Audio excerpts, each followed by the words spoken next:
Bueno, ya para entrar en el tema que me toca a mí, primero agradecerle a todos los colegas, amigos y sobre todo exalumnos, que es un placer verlos por acá. Este título que le pone ahí, si ustedes leyeron, es un artículo muy famoso que escribió el italiano, se me acaba de ir, y que luego le respondió y le puso yes please en vez de no thank you, pero yo creo que tiene puntos muy importantes acá. Y quiero empezar también por reconocer que no creo tener la razón, ¿cierto? Esta es una frase que dijo Richard Horton, que era el editor de Lancet. Dijo, creo que es bueno si el público comprende que la ciencia no produce verdades. Lo que hace es avanzar hacia la verdad que nunca alcanzará por completo. Esto significa que siempre hay un margen para el error, incertidumbre y duda. Luego no creo que nadie tenga la verdad en este o en ninguno de los temas. Y estamos en la época de la inclusión, de la diversidad, y claramente no hay una técnica que le sirva a todo el mundo o una forma de hacerlo que sea ideal para todos. Las preguntas que me surgen a mí, más que verdades, les digo es, ¿qué es mini-PERC? Cuando ustedes van a mirar en la literatura van a encontrar que hay 80 cosas metidas dentro de una misma definición, y si estamos hablando de lo mismo siempre que hablamos de eso. La segunda es cuáles son las indicaciones de la mini-PERC, si verdaderamente es menos invasiva, si verdaderamente es más segura, si es igual de eficaz a un tracto normal y si esto tendría un impacto también en los costos inherentes del procedimiento.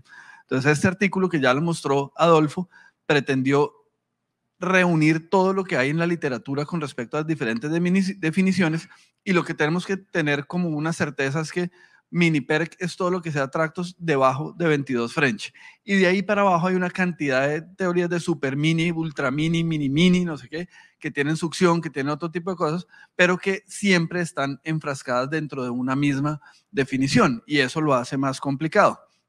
Ahorita estábamos comentando, es que yo era psicorrígido un poquito, y pues a mí me gusta ir a ver qué dicen las guías. Y si miramos, las guías claramente nos dicen dentro de los procedimientos para litiasis, tenemos unas indicaciones para la litotripsia. Las indicaciones para la litotripsia son cálculos menores de 1 centímetro, menores de 1000 unidades Hounsfield, menores de 10 centímetros en su distancia piel-piedra, e idealmente que no estén en el cáliz inferior.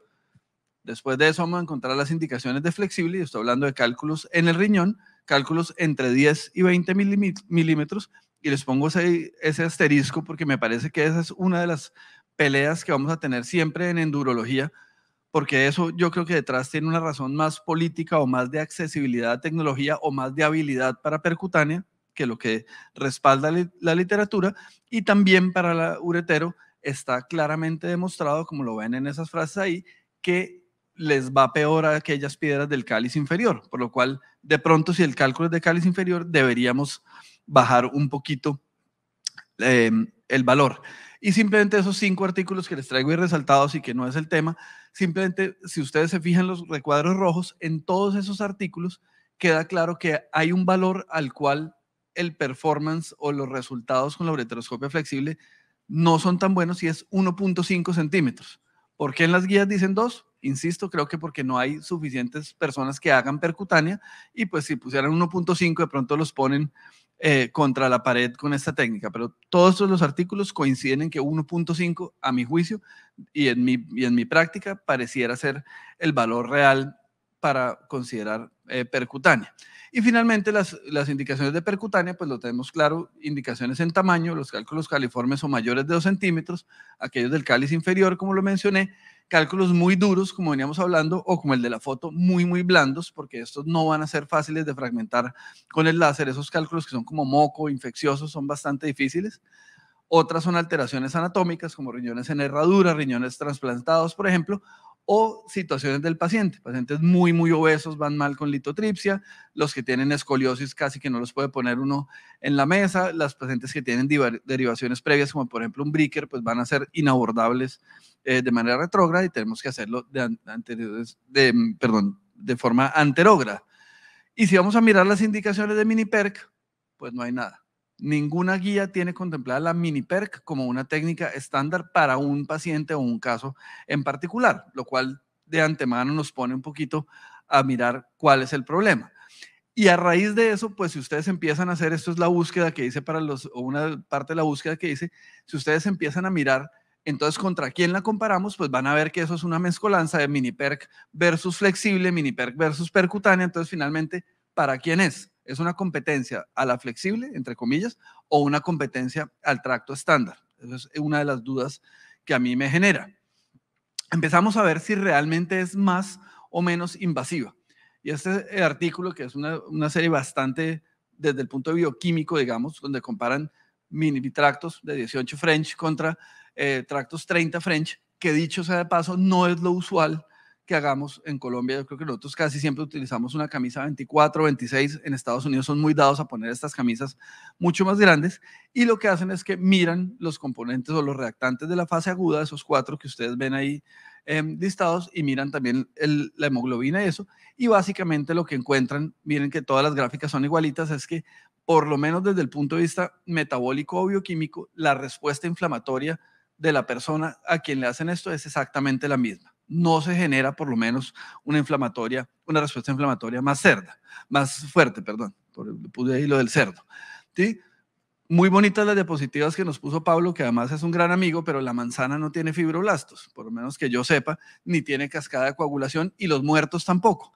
Este estudio, a diferencia de lo que él mostró con cerdos vivos a quienes les hicieron percutáneas, con tractos pequeños y con tractos grandes, muestran que definitivamente la diferencia en el área que deja la cicatriz de una percutánea es bastante incipiente, es menos del 1% del tejido renal, independiente del valor. Fíjense que ahí en uno el área cicatrizal fue 0.6 centímetros y en la otra fue de 0.9. No estadísticamente significativo. O sea, no se genera ni una respuesta inflamatoria mayor ni una cicatrización mayor en el riñón.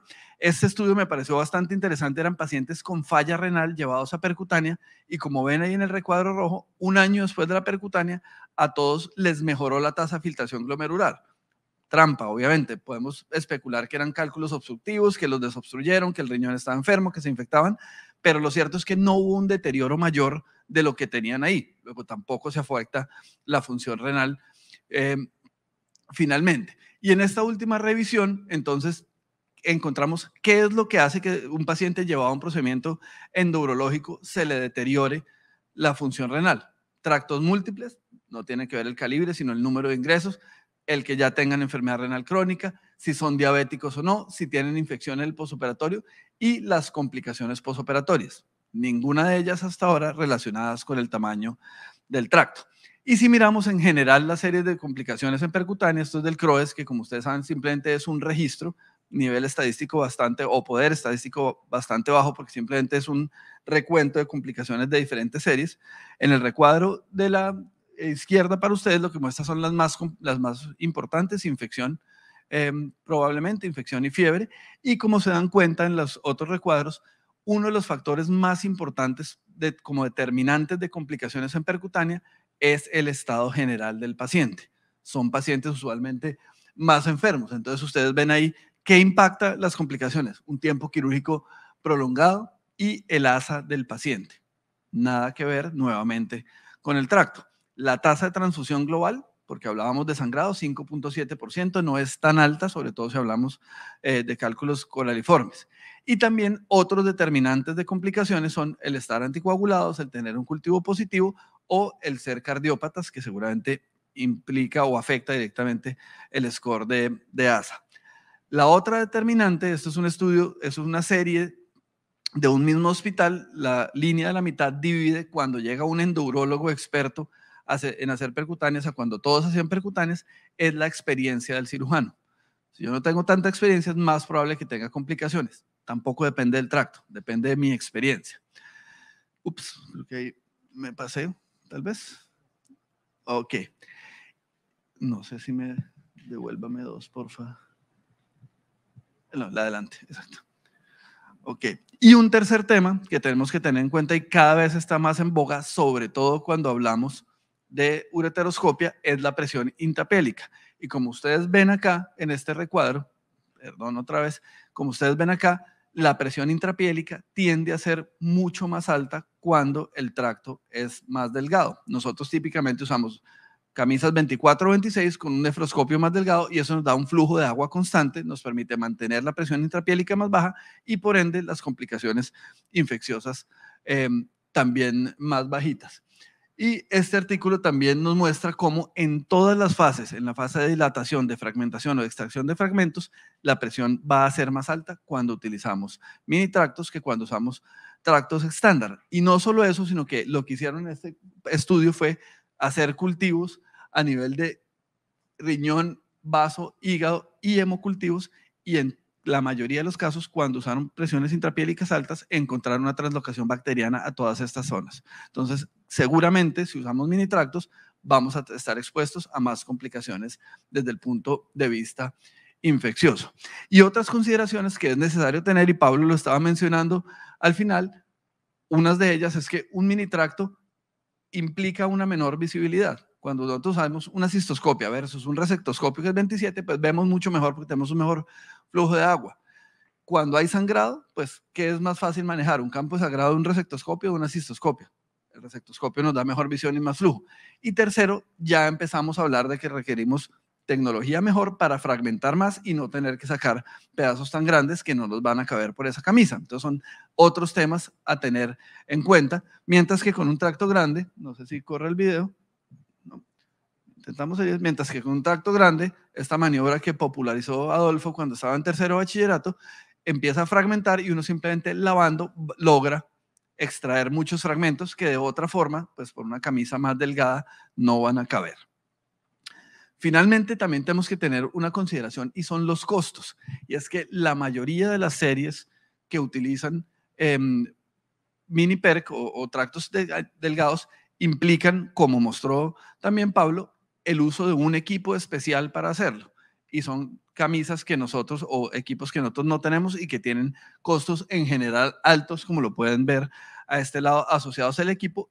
Y súmenle a eso que al ser más delgados, seguramente son equipos mucho más delicados, que hay que tener cuidado en la esterilización, en la manipulación, para evitar que se dañe. Y finalmente, ¿qué dice la evidencia? Esto lo mostró ahorita Pablo. Este es el metaanálisis más reciente que encontré. Está publicado, si no me acuerdo mal, sí, a finales del año pasado, 2020. 9 estudios, aproximadamente 1000 pacientes, cálculos mayores de 2 centímetros, pero aclaro, y también hacía la salvedad, no hablan de cuántos eran coraliformes, que no creo que a nadie se le ocurra hacer una mini perca de un coraliforme, tractos 16 o 18 versus 24 y mayores. Y básicamente lo que encuentras es una tasa libre de cálculo que favorece claramente a los tractos estándar. O sea, nuevamente necesitamos mayor fragmentación con cálculos más pequeños. Un tiempo quirúrgico que favorece a al tracto estándar. No necesitamos fragmentar tanto y podemos sacar fragmentos más grandes como lo mencionaba también ahorita Adolfo. La transfusión 5 versus 9%, el rombo también favorece en este caso a la mini PERC, o sea, sí pareciera haber una disminución de la tasa de transfusión. Sin embargo, si ustedes se dan cuenta, casi todos los estudios cruzan ahí la línea de la mitad, o sea, hay heterogeneidad y seguramente no sea tan efectivo, y las complicaciones son básicamente las mismas, como ven en esta gráfica de acá. Es decir, no pareciera que la percutánea de contacto estándar fuera mucho más complicada que el mini tracto. Entonces, más que decir sí o no, yo tengo una propuesta, es que definitivamente dejemos la litotipsia para cálculos menores de 1 centímetro. Estoy hablando nuevamente del riñón. La cirugía flexible para cálculos de hasta 1.5 centímetros, ya les mostré ahí brevemente la evidencia. La percutánea definitivamente probablemente para los mayores de 2.5 o los coraliformes, y en ese rango intermedio entre 1.5 y 2 quizás quepa, y eso es un aporte mío, no es un estándar, quepa la mini PERC. Es el que no es ideal para flexible, no es tampoco tan grande como para un tracto estándar, pero probablemente le sirva una mini PERC más que el otro. O también podemos ver su rol en cálculos complejos como el que ven arriba, que todos sabemos que por un solo acceso no vamos a lograr. De pronto hacemos un acceso estándar para evacuar la mayor cantidad de cálculo que podamos, como lo ven aquí con la camisa de abajo, y para llegar a ese cáliz medio o a ese cáliz remoto, de pronto utilizar un mini tracto. Muchas gracias.